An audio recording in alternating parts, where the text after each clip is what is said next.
नमस्कार. Star TV 9 Marathi न्यूजमध्ये आपले स्वागत. आपण पाहत आहात स्टार टीव्ही 9 मराठी न्यूज. बातमी आहे, माळीण दुर्घटनेला 12 वर्ष, जखमा अजूनही ताज्याच. पुणे जिल्ह्यातील आंबेगाव तालुक्यातील माळीण हे नाव उच्चारलं तरी आजही अंगावर शहारे येतात. 30 जुलै 2014 रोजी पहाटे डोंगराची प्रचंड दरड कोसळून संपूर्ण गाव काही क्षणात मातीखाली गाडलं गेलं. या भीषण दुर्घटनेत तब्बल 151 जणांचा मृत्यू झाला होता. या दुर्घटनेला आज 12 वर्ष पूर्ण होत असताना जखमा अजूनही ताज्याच आहेत. पुणे जिल्ह्यातील आंबेगाव तालुक्याच्या पश्चिमेकडील दुर्गम भागात वसलेलं छोटंसं माळीण गाव. हिरवाईने नटलेलं, भात शेतीवर उदरनिर्वाह करणारे गावकरी आणि गुण्यागोविंदाने नांदणारं हे गाव. मात्र 30 जुलै 2014च्या पहाटे निसर्गानेच या गावावर भीषण घाला घातला. रात्रभर झालेल्या मुसळधार पावसानंतर पहाटे गावाच्या वरच्या डोंगराची प्रचंड दरड कोसळली आणि काही क्षणात संपूर्ण गाव मातीच्या ढिगाऱ्याखाली गाडलं गेलं. या दुर्घटनेत तब्बल 151 निष्पाप नागरिकांना आपला जीव गमवावा लागला. अनेक कुटुंबे कायमची उद्ध्वस्त झाली, तर अनेकांची संपूर्ण वंश परंपराच संपुष्टात आली. या दुर्घटनेतून बचावलेल्यांच्या आठवणी आजही अंगावर काटा आणणाऱ्या आहेत. त्या दिवशी सकाळी जे काही ग्रामस्थ शेतीच्या कामासाठी किंवा इतर कारणाने घराबाहेर पडले होते, तेच या भीषण आपत्तीतून बचावू शकले. घरात असलेले बहुतांश नागरिक दरडीखाली दबले गेले.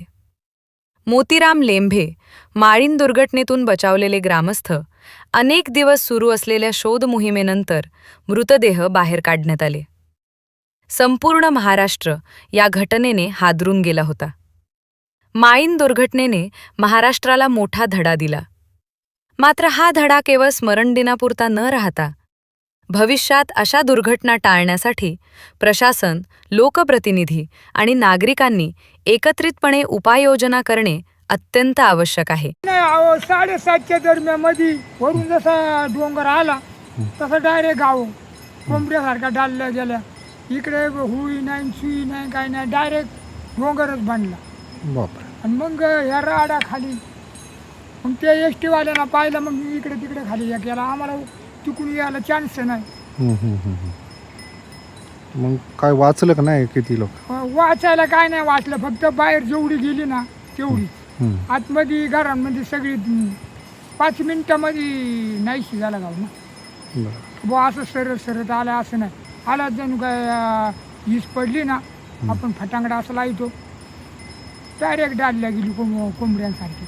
किती वाजता झालं असं साधारण? ते सकाळची 7:30ला 7:30च्या दरम्यान. लोक काही बाहेर पडली होती, काही तयार होत काही बाहेर पडायला चान्सच नव्हता ना, पाऊस लय होता.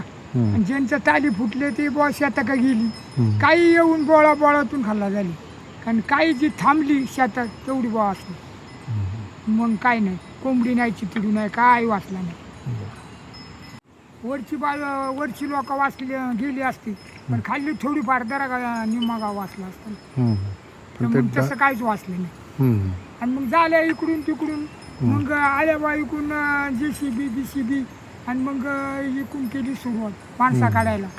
तर ती फुगून गेलेली, खाटवर जशी पडलेली झोपलेली तशी. घर कोणचा कुठं काय कोणचा काहीच नाही. पण बॉड्या बाकी त्यांनी तेवढ्या काढल्या. पहिल्या दिवशी चांगल्या आल्या, दुसऱ्या दिवशी आहे ना कोणचा हाताचा आला, कोणचा पायचा आला, कोणचा डोकाचा आला, असं झालं.